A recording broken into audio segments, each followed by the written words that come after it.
Hello, good morning, everybody, and welcome to TechTable Talks. This morning, we have Advisor Websites joining us, and Kelly Gibson is here to talk about different tips and tricks for website management. And just to start to introduce myself here, my name is Jacob Wagner, and I'm the principal of Wagner Communication Systems, and what we do is provide technology, solutions, and strategies to financial planners. This is both in the realm of the technology that you use as tools to support your practice, as well as online reputation assessments that make it so that you can pick the right strategy that you want to have on the internet, which is a part of what we're talking about today. So Kelly, welcome. Tell us a little bit about yourself. Hi, Jacob. Thanks for having me. So my name is Kelly Gibson, and I am the marketing writer here at Advisor Websites.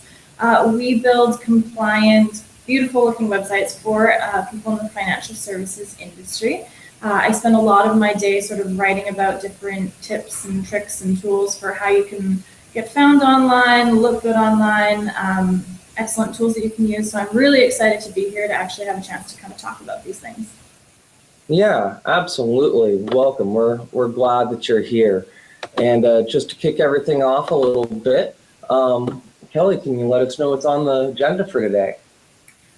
So today we are going to talk about why a website matters to your firm, why exactly it is that you need to have a website, what prospective clients are looking for on your website when you actually get one up and running, and how to definitely exceed those expectations.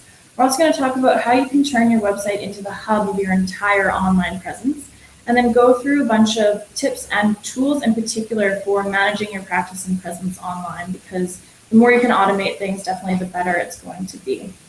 So I think we've got a good agenda for you guys today. And something I wanted to ask the group as a point of procedure, just we're covering, this is an overview, and so there's a lot of content. And so if you have a question on any of the slides, just on the right side of your window, you have a question and answer box, just put your questions in there. We might get in and be able to work it into the presentation, but if not, we'll be getting to it at the end during the Q&A. All right, so first of all, we need to talk about why it is a website is so important to your firm. And the reason for that is because today online activity is changing. The average American spends about 60 hours a week online. What this means is that no matter what your target audience is online. And so that is where you need to be.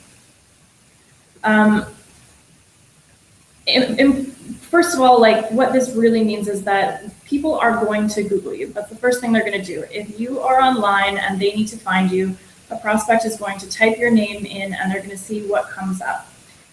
A lot of people talk about how they mostly deal with referrals, and that maybe having a website is not important because they're getting straight up referrals from family and friends. And what's important to remember here is that even if you are getting referred by someone, that individual is still going to try and find what they can online from you. And also, ideally, the first thing they're going to do is put in your name into Google. Ideally, they're going to find you. And then the next steps that are going to happen is that they're going to check out your firm website. And so you want to make sure that you want to see what they're going to find, and you want to have a great, clean-looking website so that way you start to court and build that trusted relationship between this prospect and you as their advisor. Yeah, absolutely. And so what do you hope that people are going to find? Well, hopefully you are going to be making a good first impression. First impressions are so important, especially when it comes to your website. When we are looking at a website, our first opinions form within about 3 seconds. And if you have, like our links car example here on the left, if you have an incredibly busy, very dramatic looking website, people are going to bounce away. They're not going to spend the time to really look at your website. They're going to bounce away and they're not going to come back. So it really doesn't matter, how great your content is. If your website makes that really terrible visual first impression, it's kind of over for you even before it has a chance to start. We kind of have the saying around here, where we talk about a well-designed website is like a well-designed suit. It sort of imbues the owner with a sense of respectability and professionalism. Because the first impression is now with the client happening online, you have to really translate, verbal and visual cues that you would be, tactics that you would be, trying out in person. Those have to translate online as well. And so if you wouldn't show up to your business meeting in a pair of pajamas, hopefully your website also doesn't look like, the online equivalent of a pair of pajamas, I suppose.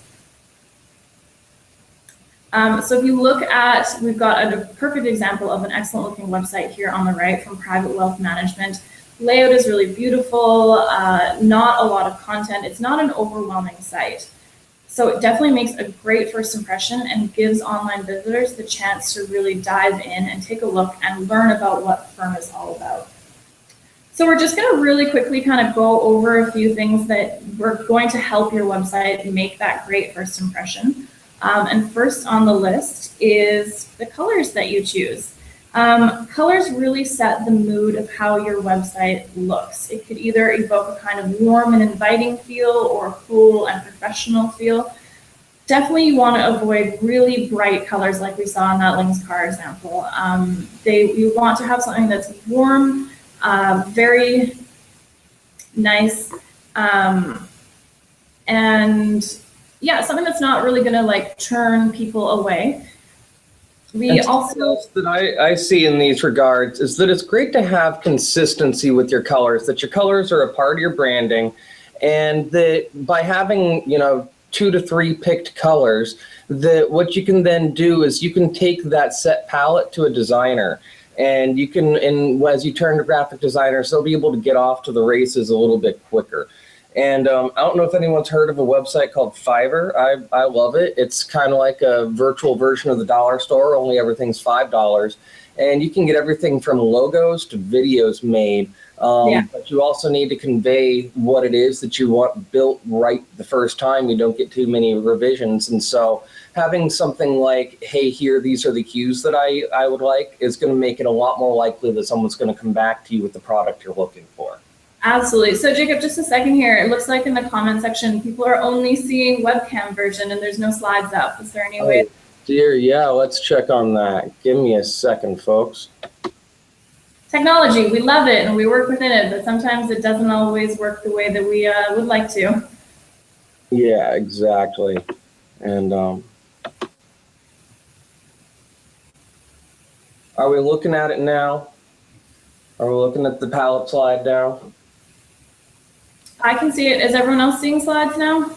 Yeah, it'll take them a second to get the answers back to us. I'm keeping an eye on that over on another computer now. Okay. Well, let's just kind of continue on anyway. So definitely talking about color palettes. One place that we really recommend that people start at is your logo. Your logo is a great place to start. And if you don't feel that your logo colors are perfect for your entire online presence, definitely try and integrate them as much as you can. Okay, so I think we'll just move on, even though we appear to be still having some slide issues. I just got it figured out. I was focusing on your camera was the problem there. So now, yeah, folks confirm for us, but we should be, although it's probably a better camera image than me, but now we're on the slides. Okay, so moving on to our next slide, now that you guys can see those.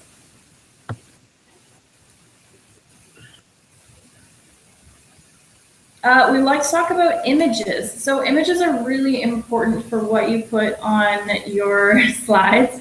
You want to have the images tied to you and your firm in an authentic and personal way. And so what we mean by that is absolutely, please try and stay away from stock images. We have an example here on the left. Actually, it's quite hard to tell, but there are two famous actors in that photo. It's Vince Vaughn and Dave Franco.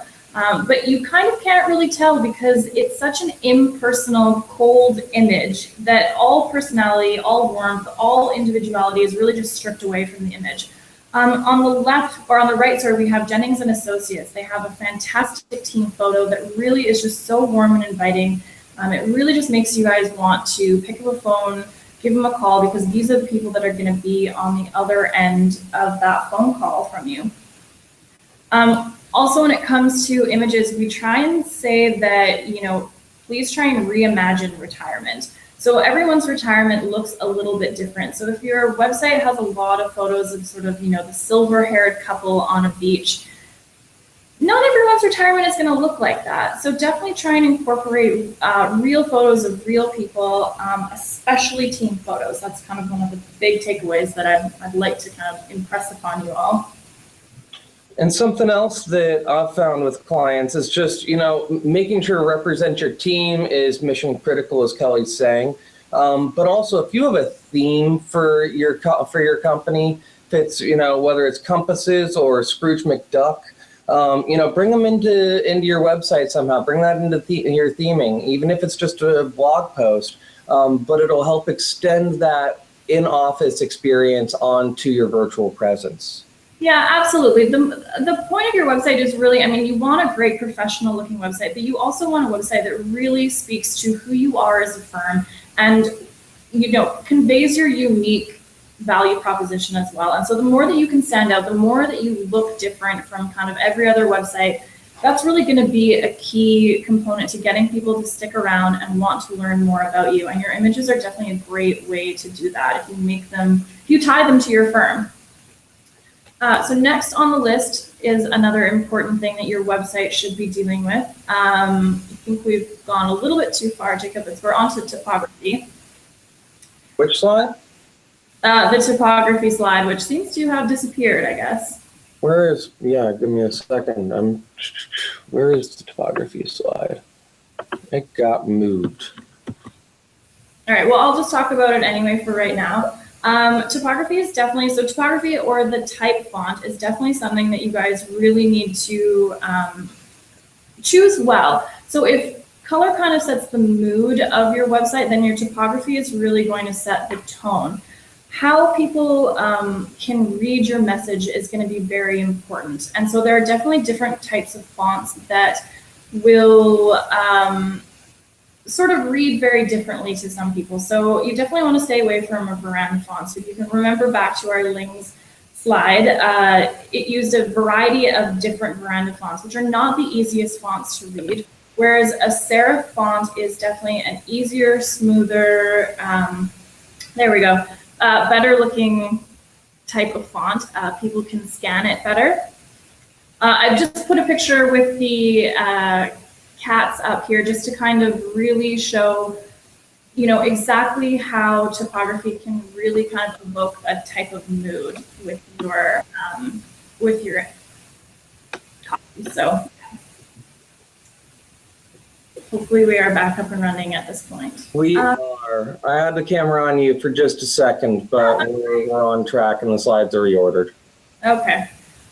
So definitely these are kind of like the three big key things that people are going to be looking at your website when they first arrive there.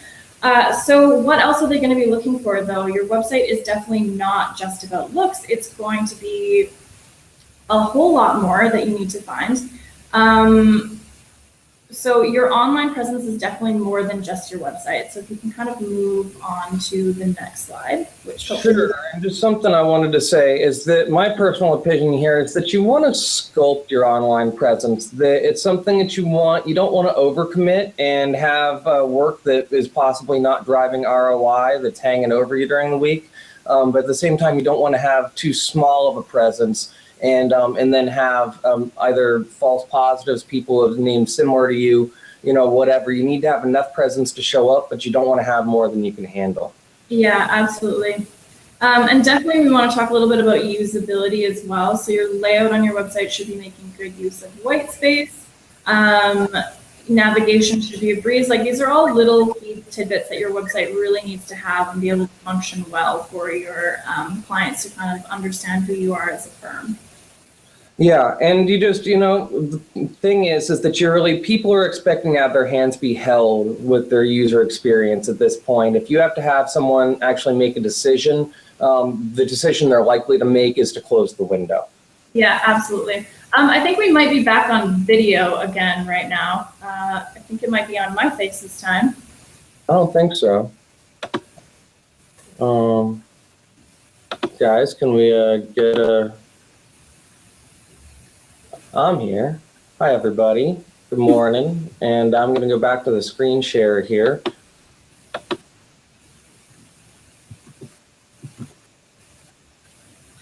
Sorry about these technical issues. Okay, so hopefully we're back up and running here again. So consumer behavior is definitely changing online. Before, people used to find you via really traditional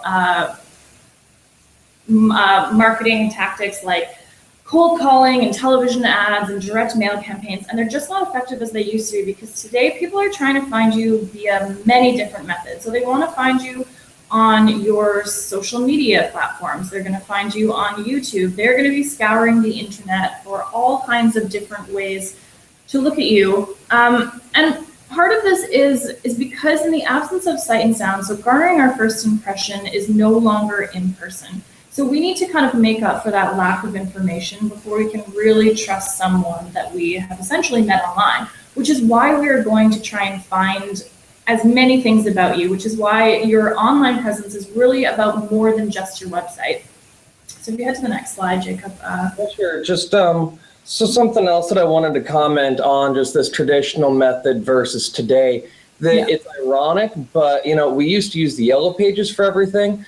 Now everyone's Googling the yellow pages and looking that up. And a lot of times folks are just using Google. But one of the tips and tricks I wanted to include for everybody here was the fact, make sure to sign up for yp.com. They give out listings for free. And it depends on the area. Here in Oregon, there's more folks listed, but where I lived in Denver a year ago, there aren't that many planners who are listed in yellow pages, and you might as well have that avenue out there. Part of it is having the ability for people to find you wherever they show up to consume and find your services. Yeah, absolutely. Definitely getting found online is hugely important. And then once you're found online, it's kind of like, what are people going to see? So your online presence really makes up your website, your social media profiles like LinkedIn, Twitter, Facebook, Google Plus if you've got that. Also, your online publications. If you are writing for something like the Wall Street Journal or financial planning, people are going to be interested to look for you there as they type in your name. They're going to hope that these sort of things show up. They're also going to be looking for professional profiles like you can find on Brightscope, and also user reviews like Angie's List and Yelp, which you might not necessarily have complete control over, but it's good to know. I think that everyone after this webinar should definitely go on and try and Google yourself and see what shows up and where you show up. We talk to a lot of people that, they only have a website, and so they're not entirely worried about, what else is happening online. But sometimes it's actually, having no other online presence can be just as detrimental to having a bad one, because at the end of the day, people really do want to find you online. They want to kind of piece together, the story that is you, and make sure that you are credible and trustworthy. Absolutely. And just as we look through these different components of your online presence, you're in control of some of these, you're in less control of others, and you're in no control of some of them. You're in control of your website. That's what you have as your chief, principally in your wheelhouse. And your social media profiles, you can control some, but you can't control what someone else replies to on a Facebook post, whatever have you.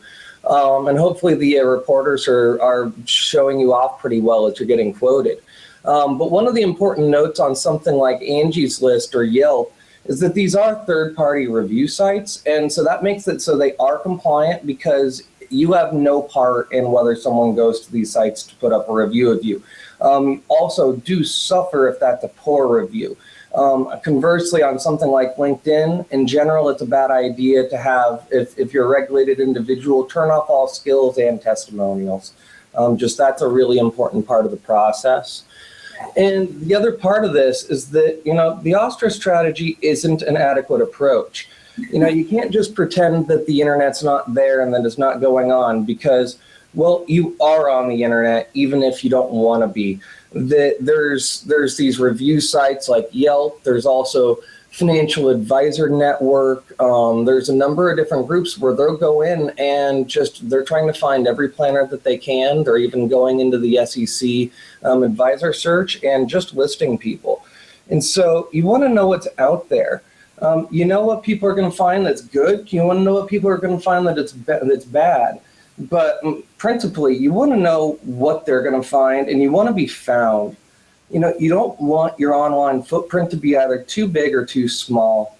If you're on Facebook and you're commenting on your grandbaby's photos and you don't do anything else with your social media presence, there's a chance when someone goes to research you, they're going to find that part of your life. If you're totally comfortable with that and that's great, then, have at it. But a lot of planners that I talk to, they view Facebook as this place of sanctity where they can keep their personal lives. And so if you want that to happen, you definitely need to have enough of an internet presence so that when someone does a professional search for you, they find that and they don't find the rest of your image.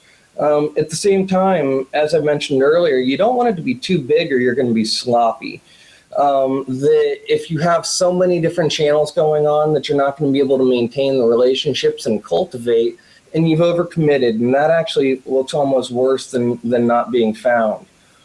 However, this isn't a colleague, this is a colleague, not a client, but I don't want to say his name, but he has a heck of a false positive. Let's just call him Mike Smith CFP, and we were just talking on the phone.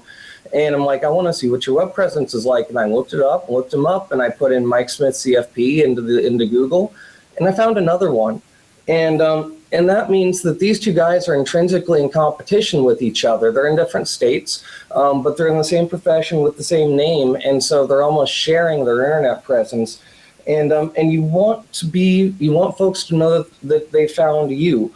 They don't want to find someone with your same name, but there's crazy college drunken pictures, or they got arrested, or who knows what. But it's about making sure that you know what's out there and choosing this adequate strategy that's right to you. Yeah, absolutely. Definitely your online presence is something that you should be closely monitoring and keeping an eye on. And also we talk about your online presence. It involves a lot, social media, places where you're published online. But really at the end of the day, your website should be that centralized hub of your entire online presence. People kind of need a jumping off point to go to these things. So your website needs to be linked. It needs to have links to your social media accounts. If you're published in the Wall Street Journal, make sure that those publications are linked to, put up a logo saying that you're, also featured here, and make it really easy for people to go to those places, to check those things out, to look at them. It's also saying that you are interested in being contacted, that you're credible, you are giving people the information to go find you, you want them to find you online. And then once they get to those places, it's so important that you then be able to link them back to your website. So all of your social media profiles, like LinkedIn, should absolutely have your website. Again, so that your website is definitely this place where all roads come back and they leave and they circle through, but your website is definitely that one centralized hub. So we're going to talk a little bit about some tools that can really help you manage that online presence, because you need to have a lot. Your website needs to be doing a lot of things, and it can be a little bit overwhelming. So we're just going to bring you through a few tools to really help you kind of, automate things and make your life a lot easier. So the first one we're going to talk about centralizes around content. So content is extremely important for your firm. And a lot of times when we talk about content, what we're really talking about is blogging. Blogging is so good for both readers, they love reading fresh content, and also for search engine optimization, for SEO. That's one of the ways that you get found online is by having great content so that Google bots are out there constantly searching for it. We also found that in 2010, Hubspot did a study that's found that business-to-client companies that maintain a blog will generate 88% more leads per month than don't. So if you're not blogging, if you're not making use of this fantastic inbound marketing strategy, as we know, cold calling and traditional outbound tactics aren't working, the blog is really what's going to, help that along. But again, creating this fresh content constantly is not always that easy. So we've got to play a company like Marketing Pro. And Marketing Pro, they have new content on a weekly basis. They've got hundreds of financial articles that you can choose from. many of which are definitely pre-reviewed by a compliance department.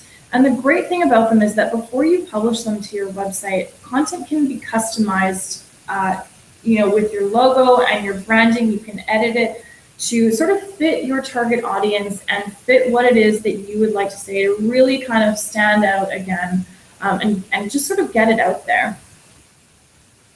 So communication, definitely very, very important, whether it's through educational articles or newsletters or emails. These are really important to your firm's success. They're definitely going to help convey your firm's unique value and really cement you as a knowledgeable, credible individual that people are going to want to learn from. And just to mention a couple of the other companies that do something kind of like Marketing Pro, there is also Hubspot and eMarketeer are both groups that serve similar purposes here. And just, the automation is great. And the more that you have this stuff automated, the more that it works for you.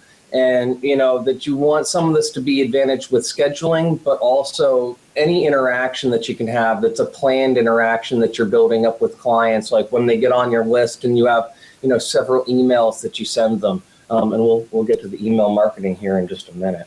Yeah, absolutely. So another different kind of content. So there's definitely the content that you write, the content that, shows your own knowledge and what you have to contribute. But then there's also the kind of content that really just shows that your website is this sort of hub and source of just all kinds of information. And so Vesterly is a really great choice for adding something really sleek and professional looking and allowing viewers to kind of get different sources of online publications that you can choose from, such as like the New York Times and Wall Street Journal. And definitely also when, readers click on these links, these articles will be customized with your brand, which is really awesome. So it definitely keeps you top of mind when users are browsing through these other online publications through Vesterly. Keeps them sort of tied and connected to you, and so that they remember you and that, you're kind of giving them this gateway to more kinds of information. Vesterly's also found that a personalized content feed on your website is actually 7 times more likely to capture leads than a traditional contact form.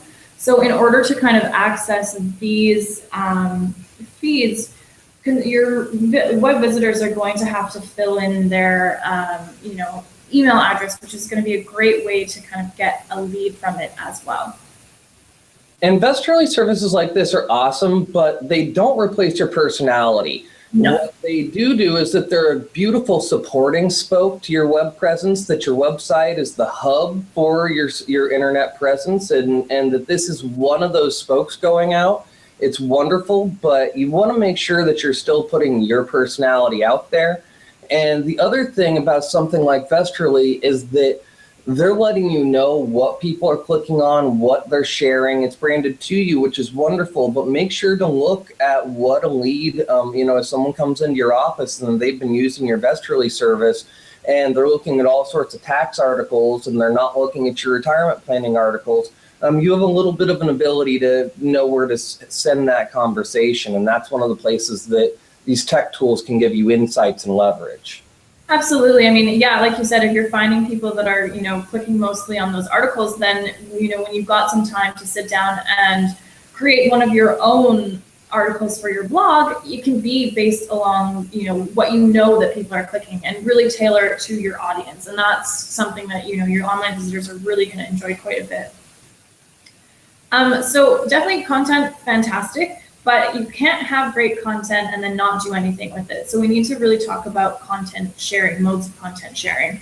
And right now, email marketing is still the most used and trusted source of communication. It's not going down. It's not being replaced by anything else at this time. Even though there are definitely more modes of communication out there, email is still exactly, right on top. It's what we call stickier than social media in the sense that a tweet goes out to the Twitterverse and then it's gone. It sort of has a lifespan of about a minute, maybe 2, and then it's done.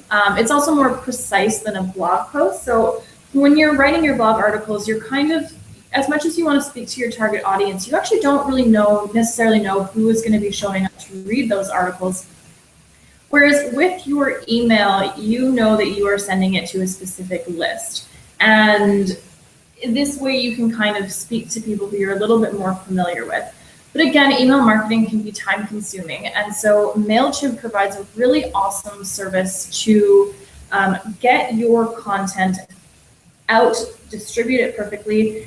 You can definitely automate it so that it captures your blog content every time you post a blog, and will send it to your subscribers in the form of an email newsletter, which you can set on a daily, weekly, or monthly schedule so that you're not exhausting your email list.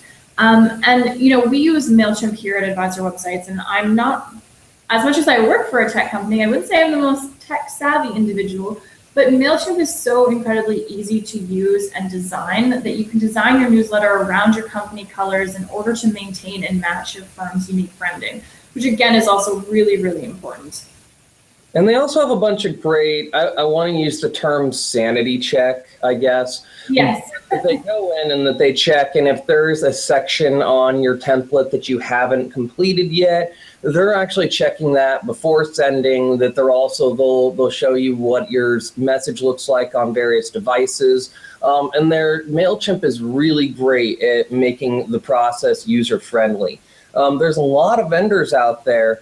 There's MailChimp, there's Aweber, there's more expensive services like Infusionsoft or Entreport. And in all of these, if you want to have something that was automated, like I was mentioning a few minutes ago, you're going to pay something. Something like MailChimp, it could be as little as like $10 to $30 a month, depending on how many contacts you have. Infusionsoft or Entreport, there's more of a couple $100s a month, but they actually provide like an e-commerce component to it, the ability to schedule with third parties. And so, it's also about understanding how much service you want to give.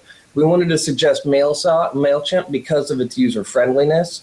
But we also want to just, as a part of this section, communicate with you that with email marketing, you have a captive audience. And so you want to keep them engaged, and you also want to make sure to educate them. This is where you have folks that you're building a relationship with, and so take advantage of it. Don't be afraid of it, but also don't waste it at the same time. This is a wonderful opportunity, and you want to continue to build your relationship with the person. All of your content is the cornerstone of you building a trusted client-advisor relationship. It's the stuff that happens before you actually start into engagement, but then after you are engaging with the client and they're on board, this is one of the ways that you're going to continue to stay in touch with them and stay relevant and keep providing value to them. Especially today, we're kind of in the midst of what has been adorably named, the robo takeover. And I think, in the face of that, in the face of kind of all of this technology that's really coming in and kind of taking out the middleman, which is the advisor, that taking advantage of tools that can then make the relationship that you have with your clients that much stronger is going to be an excellent way of maintaining your kind of permanence and reality in this new changing financial landscape.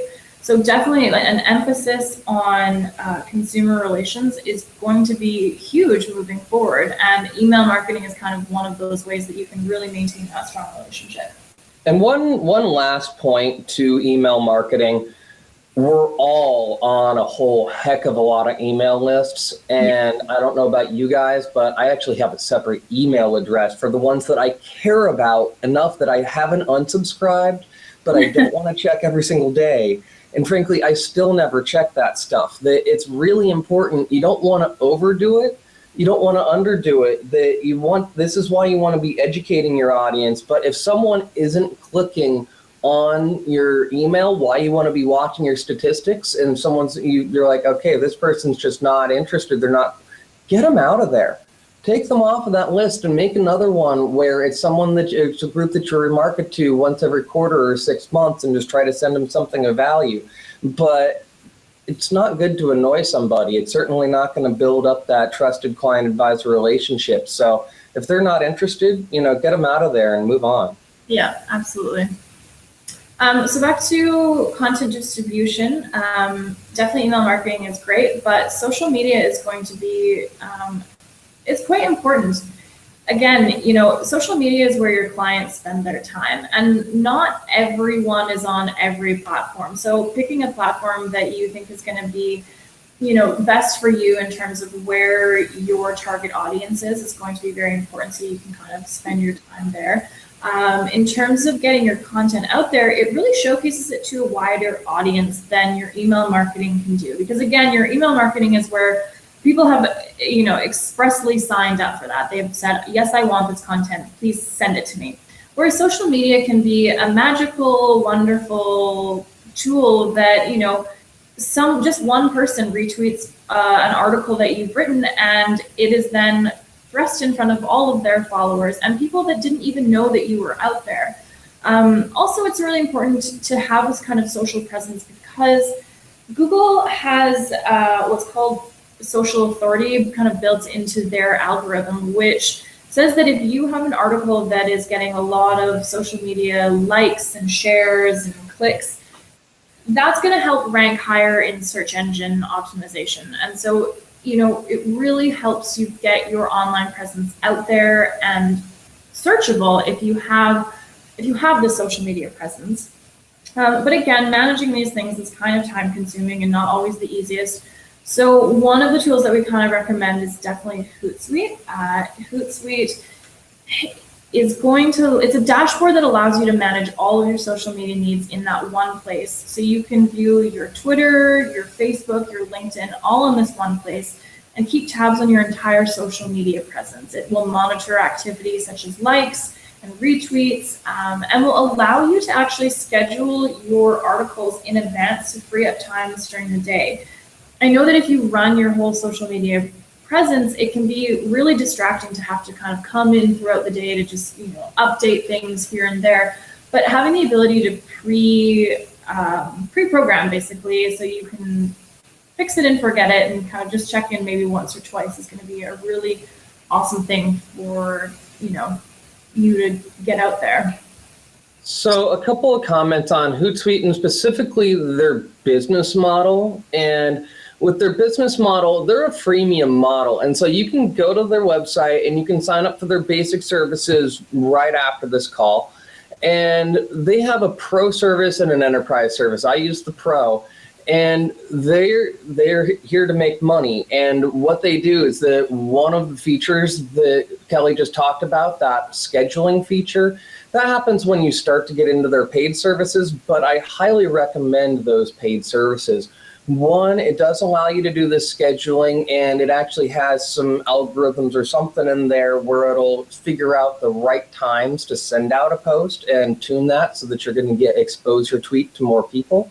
But then also they have a little add-on that you can add to Chrome called Hootlet, and Hootlet shows up everywhere. It shows up on YouTube, it shows up in Facebook, it shows up on the Journal, on financialplanning.com. And if I think that something's interesting, I can just click on the little Hootlet article that I'm in the middle of reading, and I can either send it off to one or all of my social networks, or I can schedule it for later. Another comment about something like Hootsuite, because it is so powerful and it can hit all of your networks at once, is that you don't want to use the same messaging for all of your networks. Yeah, absolutely. Yeah, and if you put out the same message on Facebook that you do on Twitter, Twitter has all these hashtag things and all the rest of it. And if you're on Twitter, you know what that means, and it doesn't bother you. But on Facebook, that can cause someone's eyes to glaze over even quicker and not engage your audience. Absolutely. Yeah, your messaging is definitely, while we talk about being consistent with your messaging, that is so important. You don't want to be, saying all sorts of different things. Consistency is key, but consistency also doesn't mean like the same. And so if people are going to be clicking through all your different social media sites, they're not going to have as great of time if they're literally seeing, verbatim posts in each thing. So definitely want to mix it up a little bit while staying kind of, consistent in your general messaging. So kind of our next on the list here in terms of things that your website definitely needs to have, or your firm needs to have in order to manage, your entire online presence, is a CRM system. it's really kind of the cornerstone piece of technology that you should have. You're out there creating all this content, and then you're distributing it, and you're gathering all of these amazing leads from all this hard work that you're doing. Your CRM system is really going to help you maintain those healthy, happy client relationships. It's going to enhance the relationship a lot based on a lot of the automation that they have in it. It stores data, standardizes company-wide processes. It helps with marketing initiatives, and it acts as a compliance tool for you as well. There was a study done, I think it was Tech Survey, asked advisors to name the type of technology investment that yielded the most significant ROI, and more than 45% of respondents named their CRM as being key to their success. So this is definitely a piece of technology that your financial practice needs to adopt in order to streamline client relationships and internal activity and generate and support the new leads that are coming in. And I had a couple comments on that, but I actually wanted to start with one point of procedure. Just as you're coming up with questions, if you have something arise as we're talking about these different tools, make sure to put a question in the question box, and we'll get to that at the end when we get to the Q&A. And wanted to comment on the 3 different brands that we included on this slide. The reason why we included these 3 specific brands is that they are the ones that are most clearly compliant. Not that another solution isn't compliant, it absolutely might be, but both Redtail and Juncture are made for planners. Redtail, it sounds like I haven't seen them since they've done their facelift, but that they have done a facelift in the past year, a major version increase, and that they've worked on their workflows, and that was a bit of a problem before, and that's been streamlined now. Juncture is more, I like to compare them to Macintosh. That there's a lot of different components that they put out there. It's all A-grade stuff. It all works together. They're not quite as integration focused as Redtail is. Redtail has their stuff hanging out on the internet so that you can call them up and start to integrate if you want to. And then there's also Orion, which is a bit like Juncture, but more ad hoc, a la carte, where they have a lot of different services and you can sign up for the parts that you want and they're going to serve your firm. Yeah, absolutely. And actually, Kelly, let me just keep on going on with that and talk about your client portal. That one of the last steps, that your website is serving 2 purposes. That it's courting new clients, but it's also serving your current clients. As a hub, that you want to make it so that your website is the thing that you have in your email signature. You put it out there. You want your clients to just know it off the top of their head, ideally. And so one of the things that helps have that work properly and streamline those operations is integrating your client portal with especially the menu structure on your website. That up here where it has just the different navigation items, it's great to have a link to something that says log in to, FYJ Financials Client Vault, whatever have you. And that when you're with that client vault, when you're looking at a client vault, that you want that client vault to have a couple of different features. You want it to be integrated with your file system, and you want it to work with the rest of your tools. That you want it to enable coworker collaboration, make it as easy as possible for your employees to get the information that they need to work together on projects, and keep downtime where when the computers are working hard, your employees might be twiddling their thumbs, and that's not what you like to do. As a compliant individual, you do need to have these options be secure. A little bit of a plug for next week's TechTable Talk is about something called the Dropbox problem. And the Dropbox problem is about the dangers of consumer-grade file sync. The companies like Dropbox and Google Drive, they're absolutely wonderful, but at the same time, there's dangers. They make it really easy to share, but they don't necessarily make it nearly as easy to get your IP back under your control. Also, as a regulated individual, that you need your files to be versioned, and they need to be versioned back to the beginning of time. Dropbox only does it for 30 days. They do it a little bit. Google Drive will do it for their G Docs, but not for your Excel stuff. And so it depends. This is one of those topics that would be great for you to just call me about. And I'd love to talk to you about just some of the different dangers or bonuses of your specific solution. ComConnect itself is a private cloud solution that enables you to back up any directory on your computer. It has these sharing file folders that I'm talking about. And it also syncs across all of your devices. If you have a phone and a couple computers, a desktop and a laptop, keeps everything organized. You want this tool to give you additional tools to enable your workflow. You need to have these sorts of services assure your data and make sure that you're protected, but at the same time, they should also provide tools so that you can run your company more effectively. Absolutely, and definitely I would say too at this point, when we talk a lot about robo-advisors, one of the big draws that they have is their client portal. That clients have access to kind of all their information when they want, even if it's just sitting on your couch at 2 p.m. on a Saturday, you can kind of access this. So definitely if you as an advisor have a client portal that's integrated with your website, this is going to be a huge step up, very, very important in order to kind of, again, maintain that client relationship, but also show the ease and ability that you can have with your clients. So it's definitely a solution that you want to look into. Yeah, and that there's a lot of ShareFile is one that I also like, Citrix's product. You want to have a service where it has an email add-on, especially. You want to make it so that you're not spending time with this process, that you right-click, click a button, and your workflow is enabled. Absolutely. So I think that pretty much sums everything up for us. Just got a few questions that have come in here. One is, what are some other ways that I can look trustworthy online? This is a good question, and I think one of the things that you can kind of add to your website is these little visual cues.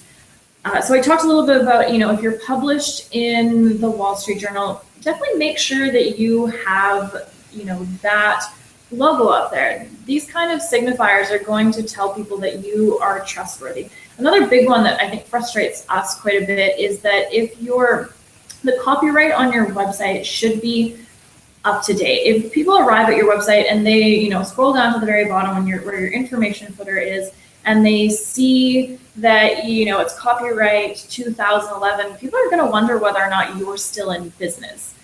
So making sure that copyright date is up to date is going to be a huge one to let people know that you are still, that you're contactable, that you really, are there and that you're up. And again, also, if you have a profile like Brightscope up, you can get one of their little, I think it's like logos that you can put up, and it will link viewers to your Brightscope profile. So it's definitely these little cues that sort of show people that you're online and that you're very credible. So I wanted to give a little quick request over to Dana. I responded to this in the chat thread, but if you could just put your company's URL into the chat so we could give it a little quick look. Would love to take a look at your website and see what you've come up with. Okay, so I think maybe that might be it for questions.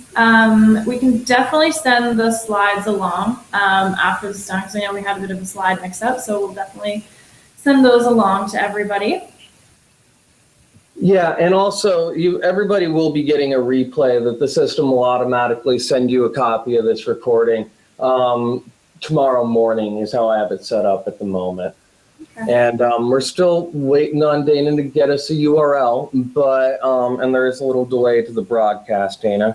Yeah, how about, would you like to tell us just a little bit more about advisor websites, Kelly? What it is that you guys do, how someone who's on this call could end up using your service, and also, guys, at the same time, I'm throwing up a little offer onto the right-hand side of your screen right now.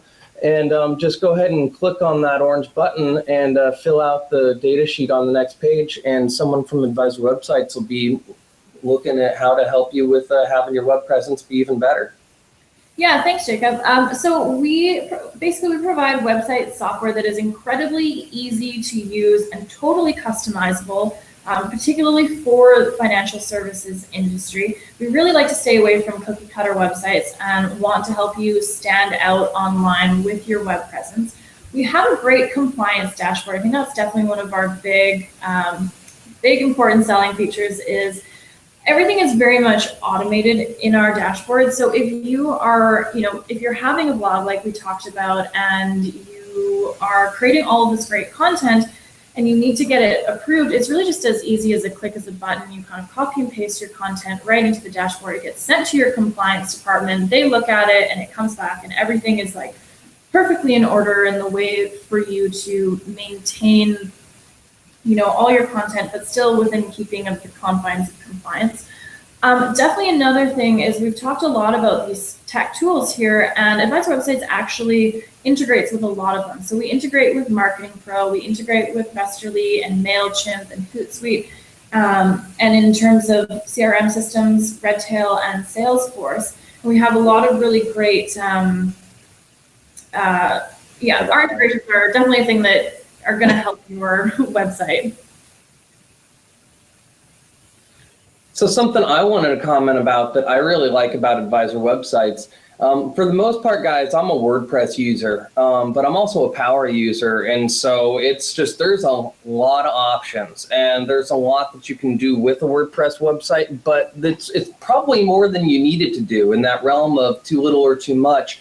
It's really easy to have a WordPress website be too much, and at minimum, you need a great person at your side navigating that administration panel for you, because you're supposed to be helping clients with their personal finances, not being a web developer. And so if you want something that's just, it's gonna work and it's right out of the box, that these guys have, these ladies have streamlined their workflows beautifully. And so it'll just work right in with your company processes. They've got a great solution for you, and I highly recommend it. Definitely check them out. Thank you for that. Yeah, absolutely. And then I just wanted to talk a little bit more about what it is that I do. I'm sorry, I'm hitting the right button here on you guys. Today we're here on a TechTable Talk. That's one of the things that I offer to the group. And if you aren't on the mailing list, I encourage you to sign up for that. And I'm displaying a little offer for that on this right side of your screen right now. The other thing I do is that you can join me at a one-on-one table talk where we look at your technical configuration and consult and figure out how to improve your tech solutions and enable you to have a better strategy for both your technology front as well as your online image. The last thing that I have as an option that I offer to folks is ComConnect File Sync that we saw earlier. The ComConnect is it's compliant, it's SEC, FINRA, and HIPAA compliant, and it's a private cloud service that you can actually have branded to your personal firm. That basically each employee's data is backed up to the cloud, but siloed to them, and that there's team shares that allow you to exchange data between employees. You have features where, like, if someone gets their phone stolen or they're fired, it doesn't matter. You can click a button and get your data, your IP, off of that device in about 8 seconds. And your data is the most powerful thing that you have in your company. It's your greatest asset. You want to make sure that it's in your CRM and these other locations, but everything on your hard drive, I've seen people have their hard drive just decide to not work one day. You don't want to have that happen to you and not have a backup of your data. So yeah, give that a reach out to me if you'd like to learn more about that. And in conclusion, guys, this has been a wonderful TechTable Talk. We're coming up to the top of the hour right now. And Kelly, I have truly enjoyed having you on this call. Sorry for the camera work at the beginning of this. I definitely wasn't expecting it. I just did not do that part right. And thank you so much for for coming on this call. I've really enjoyed it, and working with you on getting everything pulled together. And thank you everybody who came here today. Let me just pause for a minute. Let's take our last 5 minutes. I'm seeing Dana's website right now. Do you have the time? Can we go over and look at that real quick, Kelly? Do you mind? Yeah, absolutely. Okay, give me just a second.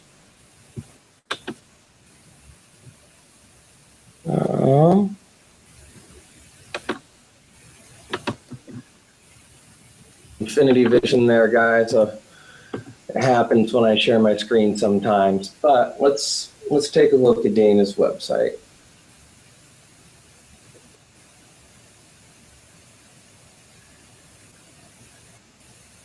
He's got a lot of what we're talking about. I'm just going to take a second and scroll down the page right now. Let everyone absorb it. Great so far. Yeah. Definitely that great schedule an appointment call to action. It's very important. Centralized questionnaire, fantastic integration to use. And then I want to click this little button right here.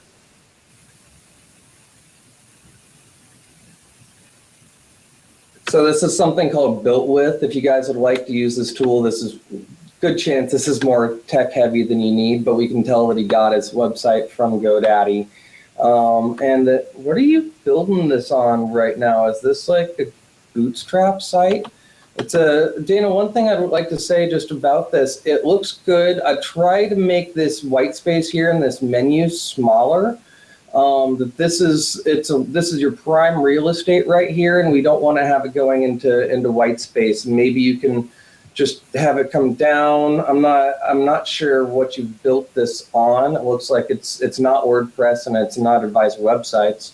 Want to make sure you have enough words on all of your different pages that, learn more about your firm. It's there, but give me just a little bit more description as your viewer. That's a great amount of content though. Yeah. You want to make sure to have over 300 words on a given page, and that you want the page to be tuned to keywords that are going to drive people to your website. Kelly, what are your thoughts? It definitely looks really great. Like, I'm really impressed with the layout. You've got a really, looks like easy navigation. This is one of yours, Kelly, just to let you know. Because it does actually look a little bit familiar to me right now. Yeah, it looks like, from what I can see here, you've definitely got the reins in this, but it's great that you've got kind of your main navigation here that there's not too many places for people to go, but it's definitely very concise. And the fact that you have an image of yourself right off the bat, like, that's so important. If people come, they know that you're a financial advisor, they know that that's where you are and that you look familiar instantly. Oh, and by the way, guys, here's that little Hootlet link that I was talking about. It's integrated everywhere. Okay, so that's a link over. And I watched the double menu, Dana. Just if you can see into your analytics, just what pages people are going to, and just making sure that the navigation's clear, because seems like this is more current clients, and that this is more prospects, and so you've divided great in that front. Yeah, I don't know. We'll just either reach out to Advisor Websites and talk to Maggie or Kelly about it, or I'm happy to talk to you as well. But I love the graphics. I love your basic layout. I love where you're going with it. Just want to make sure this amount of words is a really great amount of words. If it's too few, I'm looking at the image and I'm not actually looking at the text box. Yeah, I would agree with that. Mm-hmm. Okay. All right, well, we've come to the hour. So, Jacob, thank you so much for having me here. This was definitely a lot of fun to put together and do with you. And thanks everybody for kind of, putting up with our unexpected tech glitches, but we had a really great time. Yeah, absolutely. And we didn't lose our slides in the middle, just so you know. We were up. It just sorry for rattling you with that. I'm using multiple computers and phones all at once as I'm producing this with you. So, but this was wonderful, Kelly. I appreciate it so much, and thank you everybody for arriving. And Dana says thank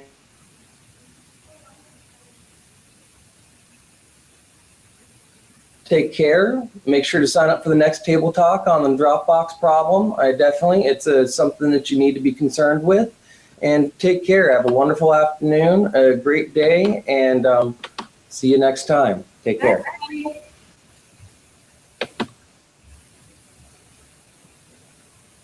So it's now just us. Okay. It's in the middle of stopping. It still Mind says, if you just give me a phone call? Does that work? yeah, I think it still says we're broadcasting. Wait, could you say that again? Sorry. We're still broadcasting. It's stopping. What? I'm going to hang up.